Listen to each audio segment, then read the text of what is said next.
There's a difference between evolution and creation. And with this disassembled clock, we're going to first show you what evolution looks like.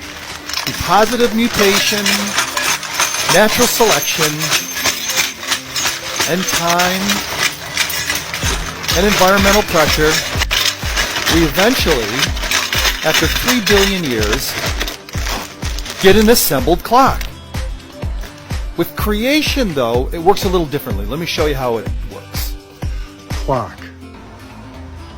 God speaks things into existence that weren't. That's the difference. Let's talk about why Darwinism evolution does not make sense. Dude, these kids are so young, they don't even remember how the whole creationist community just got absolutely crushed on YouTube for like a decade.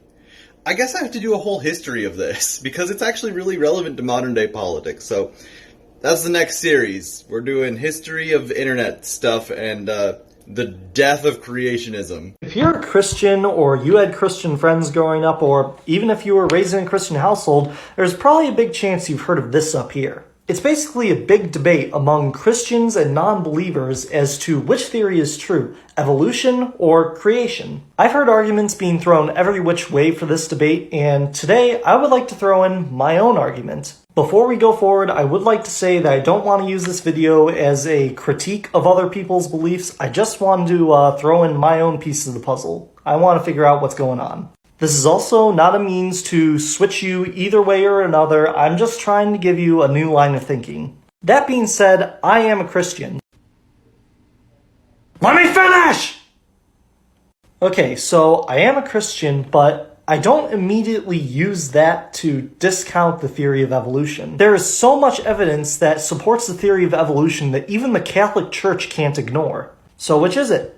Evolution or creation? Believe it or not, I don't think these guys are opposites, but I believe that one of them takes place through the other. But first, a quick review of evolution by natural selection. Within a population, some individuals have certain heritable traits that they can pass on to their offspring. If a selection pressure like predation causes one phenotype to be favored, then the chances are that that's the phenotype that'll survive the longest. And as you know, the longer an organism survives, the more likely it is to reproduce. Evolution by natural selection states that if this happens more than once over the course of several generations, then a new species will eventually form.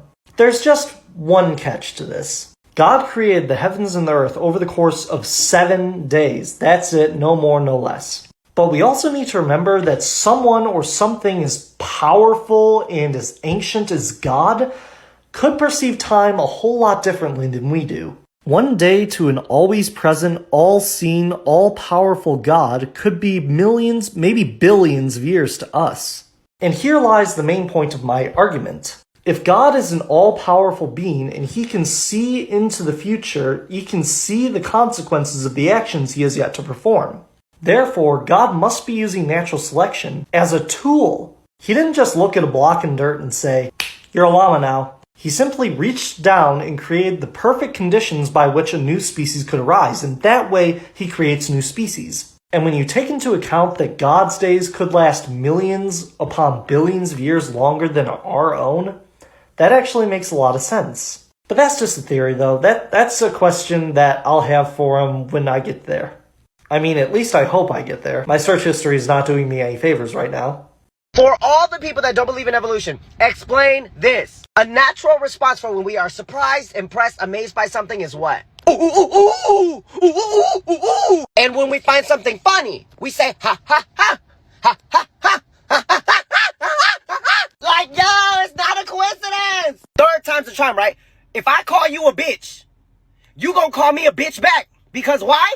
Monkey see, monkey do. The only argument that matters is entropy. Evolution is a lie.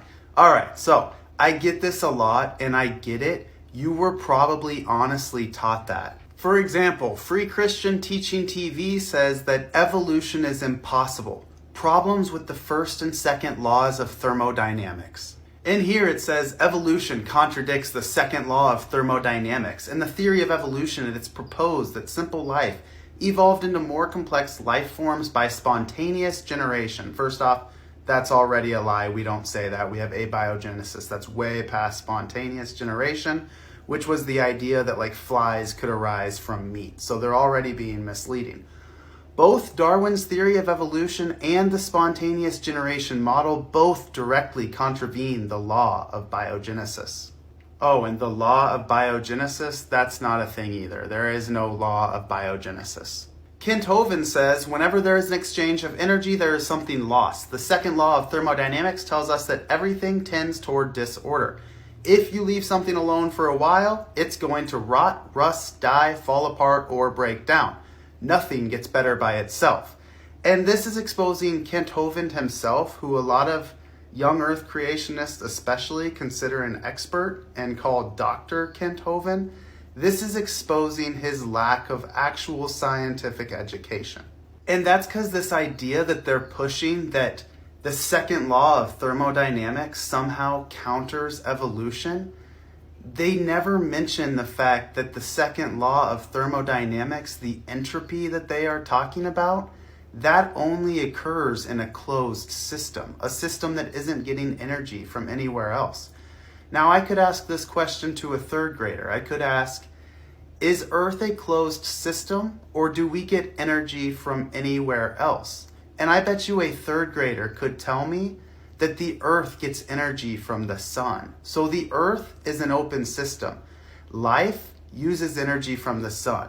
This argument does not apply at all, but I understand you have probably been taught otherwise. And I hope this is kind of eye-opening and you realize that you have been misled as to the actual science you are discussing. Evolution is the same way.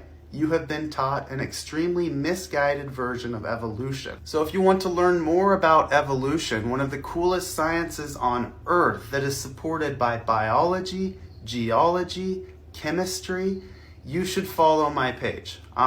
There's no reason right now to still believe nonsense like entropy goes against evolution unless you just want to believe that.